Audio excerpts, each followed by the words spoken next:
Hey guys, Nitro Joe here. Welcome back to my channel. Today I'm going to show you guys something quick and simple that many people may not know about their Chevy or GMC truck.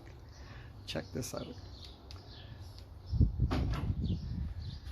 It's not bad, but does anybody know what these two slots are for here? Or those circles?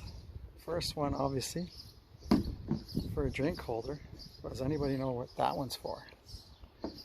Check this out.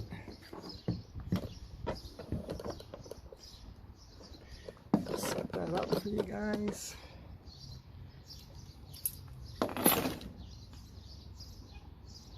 This one is for us fishermen out here. You know, when you're only by yourself, you got someone to hold the spool. That's to re-spool your line.